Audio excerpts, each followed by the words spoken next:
Good morning.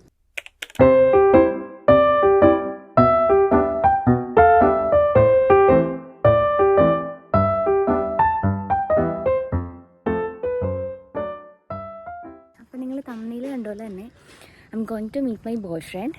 അവളിപ്പോഴും ട്രിവാൻഡ്രത്താണുള്ളത്. അപ്പോൾ എനിക്ക് 10:30 കോട്ടയത്തിന് ട്രെയിൻ. സോ ഇവിടുന്ന് ഇപ്പോൾ സമയം 7 ആയിട്ടുണ്ട്. പെട്ടെന്ന് പോകണം. ഒരു ഗെറ്റ് റെഡി വിത്ത് മീ ഒക്കെ എടുക്കണമെന്ന് ആഗ്രഹം ഉണ്ടായിരുന്നു. ബട്ട് ഒന്നും നടന്നില്ല. ഞാൻ എണീറ്റപ്പോൾ ഒരു സമയമായി. So let's go. 7:30 ആയെങ്കിൽ പോലും അത്യാവശ്യം തണുപ്പുണ്ടായിരുന്നു കേട്ടോ. അപ്പോൾ നമ്മൾ നേരെ ബസ് സ്റ്റോപ്പിലേക്ക് പോയിട്ടുണ്ടായിരുന്നു. കറക്റ്റ് ഇന്ന് പോകാറപ്പോഴത്തേക്ക് എൻ്റെ ഫേസിൽ എന്തോ അലർജി പോലെ വന്നിട്ടുണ്ട്. ഫുൾ കുരുക്കൾ. എനിക്ക് തോന്നുന്നു ഡസ്റ്റ് അലർജിയുടെ ആണ്. അതല്ലേലോ അങ്ങനെ. അപ്പോൾ ചെന്നപ്പോൾ തന്നെ ഒരു കോട്ടയം ഫാസ്റ്റ് കിട്ടിയിട്ടുണ്ടായിരുന്നു. എനിക്ക് എത്രയും പെട്ടെന്ന് ഒന്ന് കോട്ടയം എത്തിയാൽ മതിന്നുണ്ടായിരുന്നുള്ളൂ. കാരണം 2 സൈഡിൽ നിന്ന് ചേച്ചിമാരെന്നെ ഞെക്കി ഒരു പരുവാക്കിയിട്ടുണ്ടായിരുന്നു കേട്ടോ. എൻ്റെ പൊന്നുകൾ സമയം 8:30 ആയിട്ടുള്ളൂ. എൻ്റെ ട്രെയിൻ 10:30-ക്കാണ്. എൻ്റെ അച്ഛൻ്റെ ഒരു പ്രത്യേക സ്വഭാവമാണ് എവിടെയെങ്കിലുമൊക്കെ പോകുമ്പോൾ നേരത്തെ പോകണം. അതുകൊണ്ട് തന്നെ നേരത്തെ പറഞ്ഞു കിട്ടും.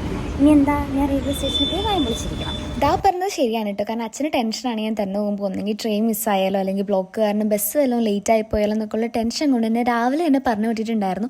പക്ഷേ ഞാൻ 1 മണിക്കൂർ കൊണ്ട് എത്തുകയും ചെയ്തു. ഒരു 1.5 മണിക്കൂർ ഞാൻ റെയിൽവേ സ്റ്റേഷനിൽ വെയിറ്റ് ചെയ്യുകയും ചെയ്തിട്ടുണ്ടായിരുന്നു കേട്ടോ. എങ്ങനെയെങ്കിലുമൊക്കെ സമയം കളയണമല്ലോ. കൂടാതെ എനിക്ക് നല്ല തലവേദന ഉണ്ടായിരുന്നു. അപ്പോൾ നമ്മളൊരു കാപ്പിയും കുടിച്ചൊക്കെ ഇരുന്നിട്ടുണ്ടായിരുന്നു. ഇത്രയും നേരം പോസ്റ്റ് ആയതും കൂടാതെ ട്രെയിൻ 1/2 മണിക്കൂർ ലേറ്റ് കൂടിയായിരുന്നു. പിന്നെ അവസാനം ട്രെയിൻ വന്ന് സീറ്റ് കിട്ടിയപ്പോഴും എനിക്ക് മിഡിൽ സീറ്റ് ആയിരുന്നു. എനിക്ക് കുറച്ച് ദൂരം ട്രാവൽ ചെയ്യുമ്പോഴൊക്കെ സൈഡ് സീറ്റ് കിട്ടിയില്ലെങ്കിൽ ഭയങ്കര വിമ്മിഷ്ടമാണ്. ഇങ്ങനെ ആരെങ്കിലും ഉണ്ടെങ്കിൽ കമൻറ്റ് ചെയ്യണം. അതൊരു പ്രത്യേക സ്വഭാവമാണ്.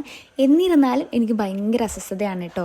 അപ്പോഴേ കംപ്ലീറ്റ് മൂഡ് പോയിട്ടുണ്ടായിരുന്നു. പിന്നെ കുറച്ച് കഴിഞ്ഞപ്പോഴത്തേക്കും ചൂടുകൂടി എടുക്കാൻ തുടങ്ങി. അപ്പോൾ എങ്ങനെയെങ്കിലും എത്തിയാൽ മതിന്നുണ്ടായിരുന്നുള്ളൂ. പക്ഷേ ദൈവം സഹായിച്ചിട്ടുണ്ട്. അപ്പുറത്തിരുന്ന ചേട്ടൻ അടുത്ത സ്റ്റോപ്പിൽ ഇറങ്ങിയിട്ടുണ്ടായിരുന്നു. അപ്പോൾ നമുക്ക് സൈഡ് സീറ്റ് കിട്ടിയിട്ടുണ്ടായിരുന്നു കേട്ടോ. ആൻഡ് ഫൈനലി നമ്മൾ ട്രിവാൻഡ്രം സെൻറ്ററിൽ എത്തിയിട്ടുണ്ടായിരുന്നു. അവിടെ എത്തിയിട്ട് എനിക്ക് കുറച്ച് പരിപാടികൾ ഉണ്ടായിരുന്നു. ഇതെല്ലാം കഴിഞ്ഞ് ബസ് സ്റ്റോപ്പിൽ ഒരു 1/2-3/4 മണിക്കൂർ നിന്നിട്ടാണ് കേട്ടോ എനിക്ക് അങ്ങോട്ടുള്ള ബസ് കിട്ടിയത്. അങ്ങനെ നമ്മൾ സ്റ്റോപ്പ് എത്താറായിട്ടുണ്ട്. മടുത്തതുകൊണ്ട് തന്നെ എൻ്റെ മുഖത്തൊരു സന്തോഷം കാണാനില്ലെങ്കിലും I'm so excited to meet him. ഏകദേശം 1 മാസം ആയിട്ടുള്ളൂ കണ്ടിട്ട്. പക്ഷേ എനിക്ക് ഭയങ്കര മിസ്സിങ് ആയിരുന്നു കേട്ടോ. And here we are. അപ്പോൾ അറിയാത്തവർക്ക് ഞാൻ പരിചയപ്പെടുത്തരാം. ഇതാണ് എൻ്റെ ബുബു. എൻ്റെ എല്ലാം എന്ന് തന്നെ പറയാം. എൻ്റെ ചേച്ചിയുടെ കുഞ്ഞാണ്, എൻ്റെ കുഞ്ഞാണ്. സോ നമ്മൾ എത്തിയിരിക്കുകയാണ് കേട്ടോ. അവൻ എന്താണെന്നറിയില്ല, അവൻ ഇതുവരെ ഇടാത്തൊരു എക്സ്പ്രഷനാണ് എന്നെ കണ്ടപ്പെട്ടത്. ഒരുമാതിരി ഭയങ്കര അത്ഭുതത്തോടൊക്കെയാണ് കേട്ടോ നോക്കിക്കൊണ്ടിരുന്നത്. അവനെ കണ്ടപ്പോൾ തന്നെ എൻ്റെ ക്ഷീണമൊക്കെ ഇതിലേ പോയെന്ന് അറിയില്ല. ചേട്ടന്മാർക്കും ചേച്ചിമാർക്കൊക്കെ മക്കളെല്ലാവർക്കും ഇത് റിലേറ്റ് ചെയ്യാൻ പറ്റുമായിരിക്കും. ജനിച്ചപ്പോൾ തൊട്ട് ഈ നിമിഷം വരെ ഞാൻ ഇവനായിട്ട് ഭയങ്കര ക്ലോസ് ആണ് കേട്ടോ. ഗൈസ്, ഇവനെ കാണാനാണ് ഞാൻ ഇത്രയും ദൂരം സഞ്ചരിച്ച് വന്നത്. നീ എല്ലാം അറിയുന്നുണ്ടോ? ഉണ്ടോടേ? വേറൊരാളെ കാണിച്ചിടാം.